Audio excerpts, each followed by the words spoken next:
మాట్లాడాలన్నా చెప్పు. ఇలా నిలబడి మాట్లాడాలి. ముందు నువ్వేదో చెప్తానన్నావు కదా, చెప్పు. కూర్చోవడానికి గురించి తర్వాత మాట్లాడుకుందాం. మా బావ ఎప్పుడు నాకు ఒక మాట చెప్తుంటాడు. ఏంటది? చేతగాని పనులు చేయొద్దు అని. నువ్వు చేసే పనుల గురించి మీ బావ చెప్పుంటాడు. నా గురించి ఎందుకు అమ్మాయి గారు? మీ గురించి మాట్లాడుకుందాం. మీరు ఒక పని చేయండి. దయచేసి ఈ చేతగాని పనులన్నీ ఆపేయండి. ఒకరికి మనం సలహా ఇవ్వాలంటే దానికో స్థాయి ఉండాలి, దానికో అర్హత ఉండాలి. నాకు ఆ అర్హత ఉందనుకుంటున్నాను. నువ్వు ఈ ఇంటి పని మనిషివి. నాకు తెలిసిన విషయాన్ని నువ్వు ఎన్నిసార్లు చెప్తావు? మరి నీకు సంబంధం లేని విషయం గురించి నువ్వెందుకు మాట్లాడుతున్నావు? మన చేతగాని తనం వల్ల మన వాళ్ళు నష్టపోతున్నారంటే మనమేంటో మనకి అప్పుడైనా అర్థం కావాలి. మనిషి ఉన్న ప్లేస్ ని బట్టి దానికి ఒక వాల్యూ ఉంటుంది.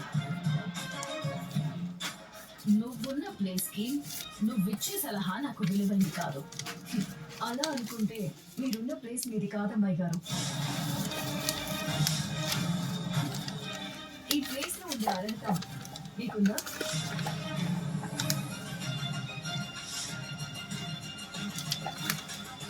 దీపకి నిజం తెలిసిపోయింది. నేనున్న స్థానం తనది కాబట్టి ఈ స్థానంలో నాకుండే అర్హతలేంటో నాకు చెప్తుంది. అమ్మాయి గారు, మీ మనసుకి మీకు లోపలేదో ఘర్షణ జరుగుతున్నట్టుంది. ఇది నేను ఉండాల్సిన స్థానం కాదా అని మీ మనసుని అడుగుతున్నారా?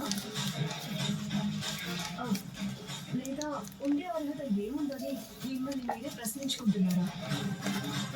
ఏంటిది? ఇది మాట్లాడుతుంటే నాకు మాటలు రావట్లేదు. తెలియకుండానే నాలో భయం మొదలైంది. నేను ఇలాగే మౌనంగా ఉంటే నువ్వు దాసు కూతురు అని నాకు తెలుసుంటుందేమో. సడన్ గా ముగ్గురైపోయారంటే ఏదో ఒకటి మాట్లాడండి. ఏం మాట్లాడుతున్నావు నువ్వు? నేనుండే స్థానం నాది కాకపోవడం ఏంటి? మీరుండే ప్లేస్ అంటే జోష్న గ్రూప్ ఆఫ్ రెస్టారెంట్స్ కి మీరు సీఈఓ కదా? అంటే దీనికి నిజం తెలియదు. నేనే అనవసరంగా భయపడుతున్నాను. ఆ స్థానంలో ఉండే అర్హత మీకు లేదని చెప్తున్నాను. నా అర్హత గురించి మాట్లాడడానికి నువ్వెవరు? ఇప్పుడు నేను ఈ ఇంటి పని మనిషిగా కాదు, కార్తీక్ భార్యగా మాట్లాడుతున్నాను. నువ్వెలా మాట్లాడినా పర్వాలేదు. నా దృష్టిలో నీ విలువ మారదు. మా తాత నాకేదో వార్నింగ్ ఇచ్చాడని నువ్వు సలహాలు ఇవ్వడానికి తయారైనట్టున్నావు. ఇప్పటికైనా సరి చేసుకోకపోతే భవిష్యత్తులో నువ్వు చాలా ఇబ్బందులు పడతావని చెప్తున్నాను. నా భవిష్యత్తు గురించి మాట్లాడడానికి నువ్వెవరు? గట్టిగా మాట్లాడితే నీకున్న ప్లేస్ కూడా లేకుండా చేస్తాను. అంత లేదమ్మాయి గారు. నా ప్లేస్ ని మీరు ఎప్పటికీ మార్చలేదు. ఎందుకంటే నేను ఉండాల్సిన ప్లేస్ లోనే ఉన్నాను.